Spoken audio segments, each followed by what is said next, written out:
Fibroid கட்டி சிலவங்களுக்கு operation பண்ணாமலே அது எப்படி சுருக்கிறது அப்படிங்கறது தான் இந்த வீடியோ. ஃபர்ஸ்ட் ஃபைப்ராய்ட்னா என்ன? கர்ப்பப்பைக்குள்ள இருக்கிற அந்த மாம்சம் இருக்கு இல்லையா, மசில் நடுவுல இருக்கிறது.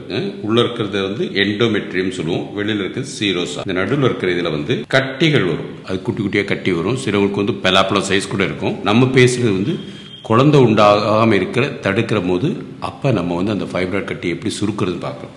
ஸோ உதாரணத்துக்கு இந்த இடத்துல இருக்குன்னு வச்சுக்கோங்க. ஸோ இவங்களுக்கு வந்து என்னென்ன கொடுத்தா அது சுருங்குனா அவங்களுக்கு குழந்தை உண்டாகும். ஃபர்ஸ்ட் அண்ட் ஃபார்மோஸ்ட் திங், பெண்கள் ஹார்மோன் ஈஸ்ட்ரஜன் ப்ரொஜெஸ்டரோன் பெண்கள் ஹார்மோனை குறைக்கிற மருந்து எதுனாலும் யூஸ் ஆகலாம். அது வந்து மூக்குழியா நேசல் ஸ்ப்ரேயும் கொடுப்பாங்க, இன்ஜெக்ஷனும் போடுவாங்க. GnRH அனலாக் ஆகனிஸ்ட் இருக்கும், அது உங்க டாக்டர்ஸ் கிட்ட பிரிஸ்கிரைப் பண்ணுவாங்க. இது இல்லாம IUS மெரினான் இருக்கு, அதை கர்ப்பப்பைக்குள்ள விட்டுட்டு அது என்ன பண்ணும், இந்த லைனிங் அப்படியே தின் பண்ணிடும். தின் பண்ணும்போது இந்த ஃபைப்ராய்டுக்கும் உள்ள போகிற ரத்த ஓட்டம் வந்து கம்மியாயிரும். ஸோ ஒரு 6 மாதத்துக்கோ இல்லை 1 இயருக்கோ அதை போட்டுட்டிங்கன்னு வச்சுக்கோங்க.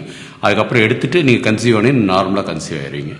அடுத்து தெர் ஆர் சம் டேப்லெட்ஸ், இப்போ ரீசெண்டாக வந்திருக்க டேப்லெட்ஸு, இதுங்கெல்லாம் பர்டிகுலராக ஃபைப்ராய்டை ஷ்ரிங்க் பண்ணுற டேப்லெட்ஸு. அது கடையில் அவைலபிளாக இருக்குது. 1-2 டேப்லெட்ஸ் வந்து இந்தியாவில் இருக்காது, பட் ஸ்டில் ப்ரிஸ்கிரிப்ஷன் கொடுத்தோம்னா அது வாங்கி சாப்பிட்டீங்கன்னு வச்சுக்கோங்க, அந்த ஃபைப்ராய்டோட அளவு குறைஞ்சிரும். ஆப்ரேஷன் பண்ணாமல் பண்ணுற வேலைகள் சில சமயம் ரொம்ப ரேராக ரத்த ஓட்டம் போதில் இந்த ஃபைப்ராய்டுக்கு அதில் எம்போலைசேஷன்ட்டு பிளாக் பண்ணிடுவாங்க. அப்போ ரத்த ஓட்டம் அதுக்கு போகாதனால அந்த ஃபைப்ராய்டு அப்படியே ஷ்ரிங்க் ஆகிடும். ஸோ இதுங்க தான் நான் சர்ஜிக்கல் டெக்னிக்ஸ், அதாவது மெடிசன் வழியாக கர்ப்பப்பையில் இருக்கிற ஃபைப்ராய்டு கட்டியை ஷ்ரிங்க் பண்ணுறது, குறைக்கிறது. சுத்தமாக இல்லாமல் பண்ண முடியாது. அது அப்படியே பெருசாக இருக்குன்னா, நெல்லிக்காய் சைஸ் இருக்குன்னா அதை வந்து சின்னதாக கடுகு சைஸுக்கு கொண்டு போயிடலாம்.